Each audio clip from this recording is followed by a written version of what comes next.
bienvenue dans cette nouvelle vidéo. Cette semaine, on vous emmène faire un trek. Salut!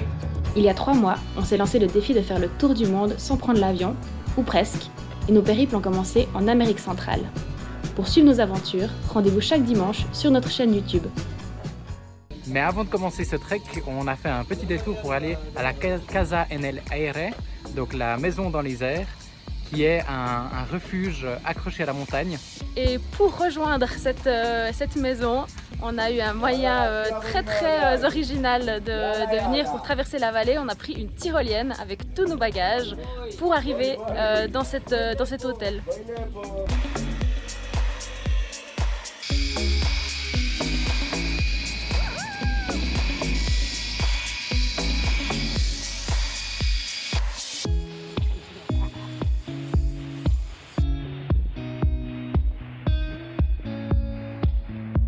À l'aise, dans un hamac au-dessus du vide.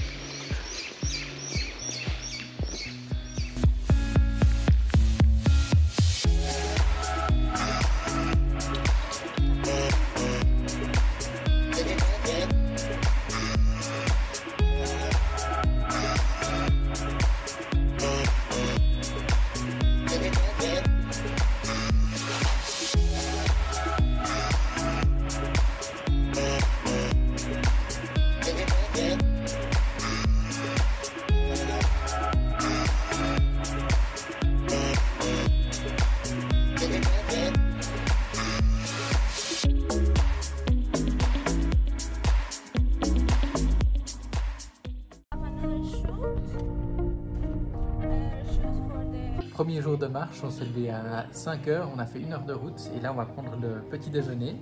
Et on se réjouit de commencer à marcher.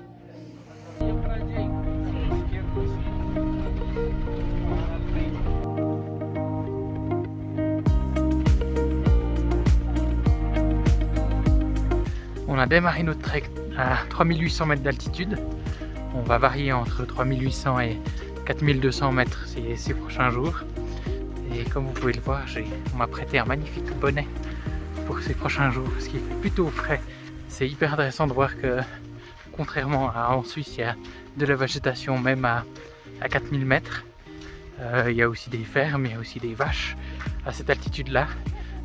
Donc on voit que ça change pas mal de chez nous.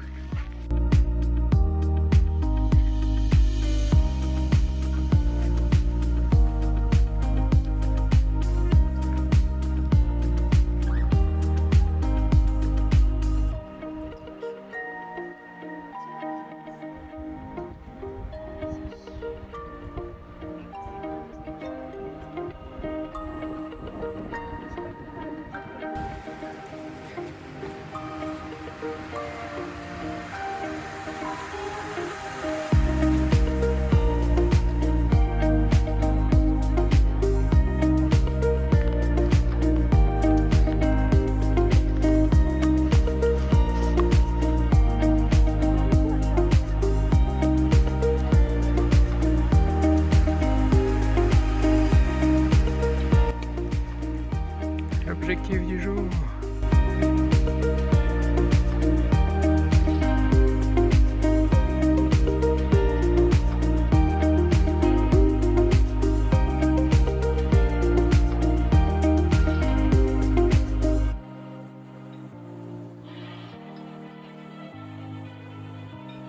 Première journée de marche terminée, on est arrivé dans notre ferme pour la nuit. C'était une assez longue journée, on a fait 20 kills, on est arrivé à passer 18 heures, donc juste avant la tombée de la nuit. Et on a un peu froid, c'est pas du tout chauffé ni quoi que ce soit, donc et on est à 4000 mètres, donc il fait frais. Mais voilà, on va essayer de bien dormir et demain c'est reparti pour une autre journée.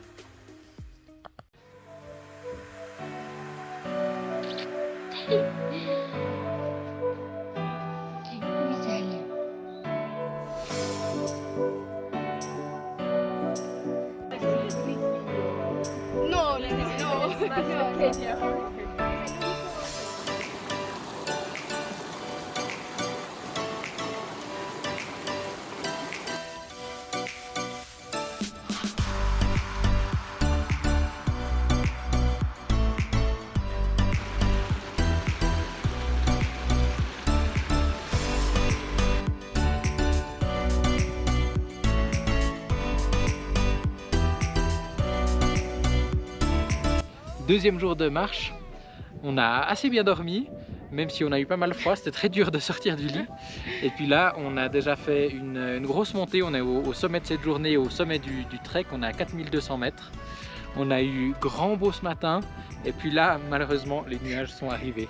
Ouais, mais on a eu le temps de voir un condor, ce qui est super rare. Il n'y en a que 14 dans tout le parc. Qui est énorme. Et c'est gigantesque, donc c'était vraiment magnifique de voir ça. On a vu déjà plein d'aigles aussi, ça c'est presque banal d'en voir.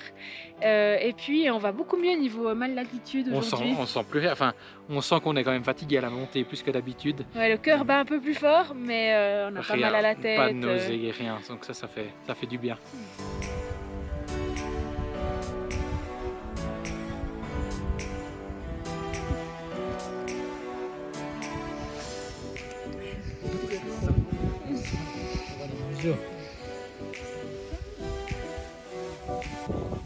Mais t'es fou!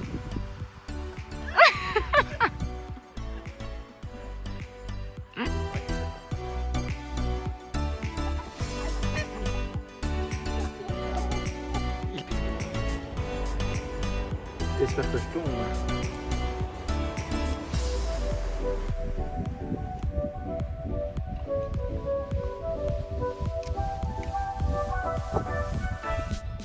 Deuxième jour de marche terminé. C'était bien plus facile qu'hier, donc on est arrivé à 3h30 en pleine forme. Et puis là on s'apprête à aller au lit. Et puis comme il fait de nouveau très très froid, on a toutes nos couches. Donc on est en... Surtout toi. Surtout moi. Donc on est en imperméable dans notre chambre à coucher. Et on verra comment ça se passe cette nuit. Mais il y a pas mal de couvertures, donc ça aide beaucoup.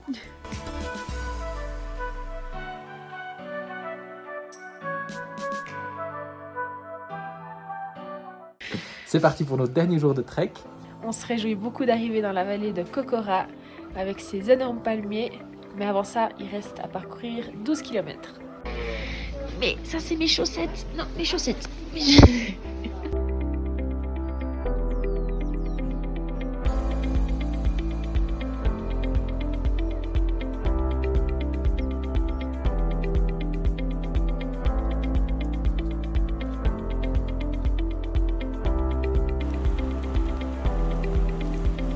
On vient d'arriver dans la vallée de Kokora qui est connue pour ses immenses palmiers. Elle contient les plus hauts palmiers du monde. Et là, on a vu notre premier très grand palmier. C'est pas le plus grand, mais il est vraiment immense.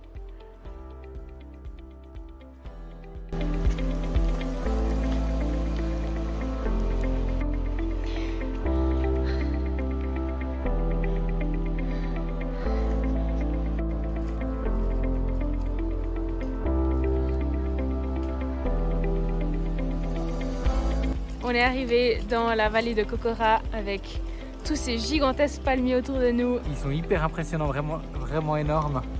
Même s'il fait pas très beau, on voit quand même les sommets des palmiers. Donc c'est juste magnifique. Et puis on est content d'avoir terminé cette marche, pouvoir faire quelques lessives debout.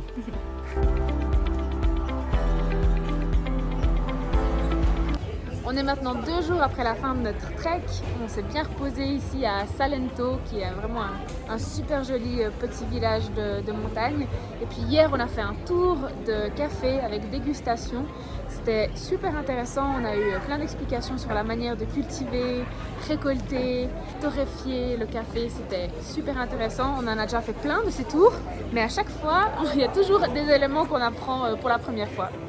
Et puis pour tirer un bilan de cette marche, même si il n'a pas fait très beau, mais il fait jamais très beau par ici, c'était juste extraordinaire, c'était une expérience de fou. L'altitude, les paysages complètement différents, et puis le fait de se dépenser comme on l'a fait, c'était vraiment génial. Et on se retrouve la semaine prochaine pour une prochaine vidéo.